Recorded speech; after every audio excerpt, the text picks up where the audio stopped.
Պարոն Կոնջորյան, բարև ձեզ։ Վերևում եք, չէ՞ արդեն։ Ես այսօր հավաքել եմ իմ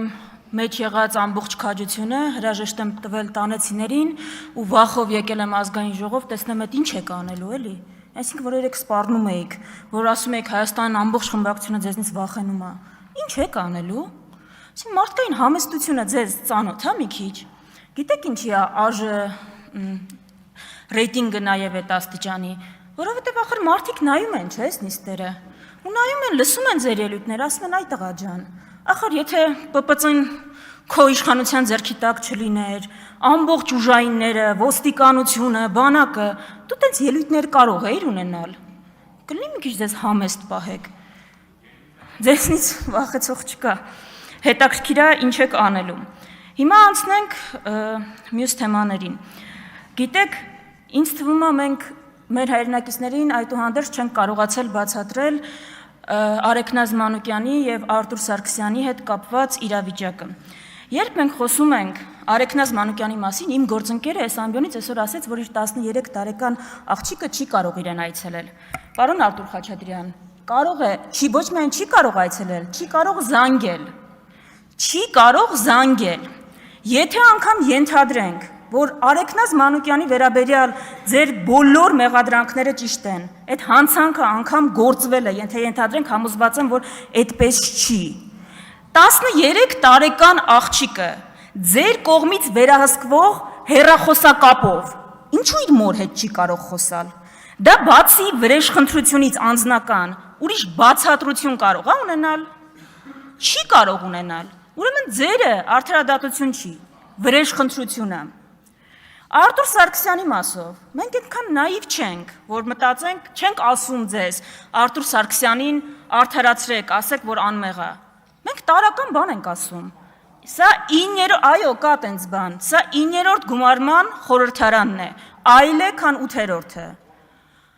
Այստեղ այլ մարդիկ են նստած։ Ինչի Արտուր Սարգսյանը չի կարող գալ այստեղ, դատախազը գա այստեղ, և Արտուր Սարգսյանի անձեռնմխելիությունը, որը պահանջում է օրենքը, հաղթահարվի նորից։ Արայիկ Հարությունյանը նոր է այստեղ, կարող է Արտուր Սարգսյանը համոզում է Արայիկ Հարությունյանին, որ ինքը անմեղ է և պետք չի իր անձեռնմխելիությունը հաղթահարել։ Վիլեն Գաբրիելյանը հետաքրքիր հարցեր եք տալիս դատախազին, այն ժամանակ չկար, կարող է համոզվում է, այլ ընդդիմադիր ֆրակցիա կա, դա օրենքի պահանջ է, բացի վրեժխնդրությունից, այլ պատճառաբանություն կա, ինչու դուք չեք անում։ Չէ, որովհետև ձեր արդարադատություն չի, վրեժխնդրություն է, դա է ամբողջ խնդիրը։ Հիմա ես Վահագն Ալեքսանյանի ելույթը ինձ օգնեց վերջապես ձևակերպել իմ տեսակետը, թե դուք ինչու եք այսպես վարվում։ Ժողովուրդ ջան, այդ սրճարանի պատմությունը, որ ամենատարածված պատմություններից ա, ում հետ չի եղել, անգամ պատմում են այդ պատմությունը։ Մենք չենք հերքում, որ Հայաստանում նախորդ տարիներին անցյալում եղել են արատավոր դեպքեր, նման դեպքեր էլ վստահ եմ եղել են, շատ վատ բաներ են եղել, մենք նորանկախ պետություն ենք եղել, չկա որևէ նորանկախ պետություն, որը այդպիսի դժվարությունների միջով, այդ թվում արտոնյալներ, այդ թվում բդեժխի վարքագիծ ունեցողներ չի անցնում, չկա այդպիսի պետություն, ցույցերի մասնակցությունը ձեր մենաշնորհը չի եղել։ Միջին ստատիստիկ հայկական ընտանիքում իր բոլոր դժվարություններով մենակ դուք չեք ծնվել, դուք չեք մենակ դժվարություններ ունեցել, բայց ձեր ու մնացածի տարբերությունը այն է, որ մենք օրինակ չենք չարացել այդ դժվարություններից, չենք սկսել ատել այս պետությունը ու հասարակությունը, չենք սկսել վրեժ լուծել իրենցից մեր չունեցածի համար, մեր չունեցածի համար չենք սկսել ատել նրանց, ովքեր ունեն, հակառակը մտածել ենք, ուրեմն ավելի շատ է պետք աշխատել, ավելի մեծ ջանք է պետք գործադրել։ Դա է խնդիրը։ Ձեր վրեժխնդրությունը սպանում է այս պետությունը։ Հասկանում եք։ Դուք օրինակ Հարավային Կորեայի զարգացման օրինակ ուսումնասիրել եք, այդ պետությունը ո՞նց է թռիչքաձև աճ ապահովել։ Իր ազգային կապիտալի հաշվին, իր ազգային կապիտալի վրա հենվելով։ Հիմա եթե Արեգնազ Մանուկյանը դուրս գա բանտից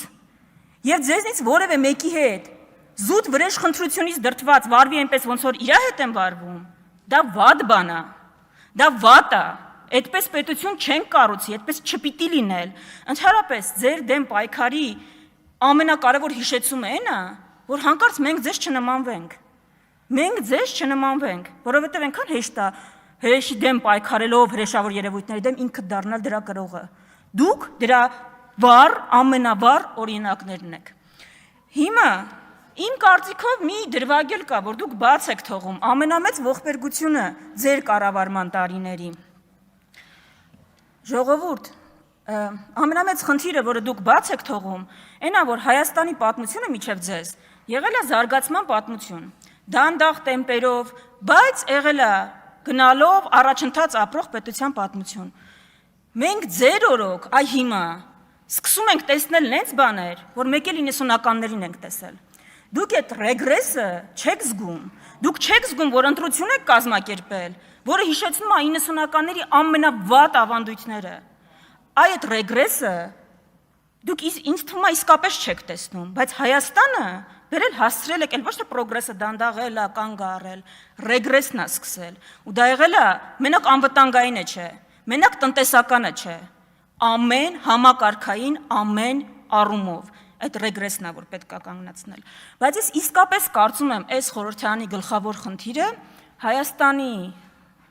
կարևորագույն հարցերից մեկին պատասխանելն է։ Դուք ամենաշատը, այո, ինքնիշխանություն բառը օգտագործած քաղաքական ուժն եք։ Ժողովուրդ, ես իսկապես զարմանում եմ, ձեր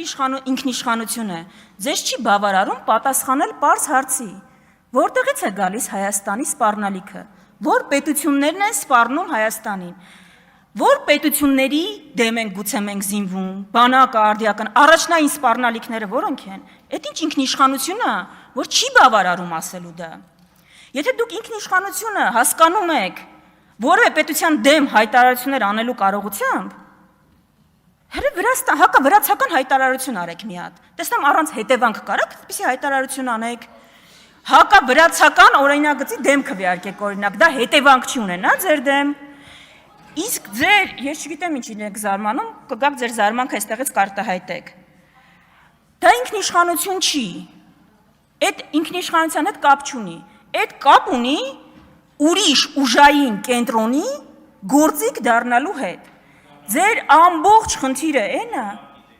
ուրիշ, ես իմ օրինակով մենակ գիտեմ Հայաստանի շահերը սպասարկելը ոնց կարող է լինել, ձեր օրինակներով մի կիսվեք,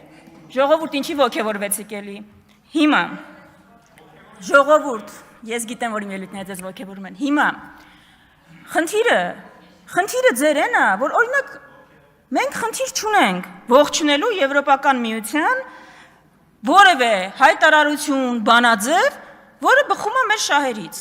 Շատ լավ է, եթե որևէ երկիր, որևէ ուժային կենտրոն ընդունել է մեր շահերից բխող բանաձև, պետք է գտնել շահերի հատման կետը եւ համագործակցել այդ կետում։ Դուք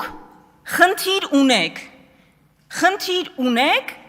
մտածելու ձեր որոշ գործընկերներ ինչ կմտածեն, ու կապ չունի ձեր համար Հայաստանի շահը ինչ է թելադրում, կապ չունի, որ ձեր արած հայտարարությունների ու գործողությունների արդյունքում մեր տասնյակ հազարավոր քաղաքացիներ հիմա հետևանքներն են կրում, ասենք գիտեք ինչ եղավ ձեր տնտեսական քաղաքականության հետևանքը, որի արդյունքում հիմա մենք օրինակ արգելք ունենք ձկնամթերքի արտահանման, օրինակ հարևան Վրաստանում իշխան ձկի արտահանումը դեպի ՌԴ հասավ պատմական մաքսիմումին։ Մենք երբ որ ասում ենք, որ դուք շահեկան եք բոլորին բացի հայ ժողովրդից, սա ենք ասում։ Հարևան Վրաստանը մեր բարեկամ երկիրն է, բայց կներեք, այնքան բարեկամ չի, որ մեր հարկատուների հաշվին մեր կառավարությունը իր օգտին գործի։ Մեր կառավարությունը մեր ժողովրդի օգտին պիտի գործի։ Ու ամբողջ խնդիրն է մեր քարոզարշավի ամբողջ ընթացքում, օրինակ Մարտունիում, տասնյակ քաղաքացիներ մեզ մոտենում են ու ասում են, որ հենց ամենօրյա կյանքը, օրինակ Ռուսաստանի Դաշնությունում, խանգարվել է, դժվարությունների են հանդիպում ձեր արած հայտարարությունների պատճառով։ Հիմա, Լուսինե Բադալյան, զուգար բանավեճ, ինտերակտիվ։ Կին Բադալյան լրեք։ Ես ինչի պիտի լրեմ, իմ ելույթի երթն է։ Բադալյանը չեք, դուք Վարդանյանն եք։ Հիմա, ամբողջ խնդիրը էս է։ Այսինքն, դուք ինձ թվում է կապ ունեք բոլորի շահերի հետ, անկեղծ եմ ասում, ու ձեր այդ վեկտորների տատանումները այնքան հաճախակի են, ոնց որ Նիկոլ Փաշինյանի տրամադրության տատանումները։ Միակ սուբյեկտը, որի հետ դուք օրգանիկ կապ չունեք, ում շահերին ոնց գործում եք չի համապատասխանում ձեր գործողությունները, հայ ժողովուրդն է։ Հայ ժողովուրդը ու դաշնակցությունը նույն գծի մեջ են։ Միակ երկու երկրները, ում շահերին դուք երբեք չեք հակասում, ինչ գործողություն էլ անեք, Թուրքիան ու Ադրբեջանն են։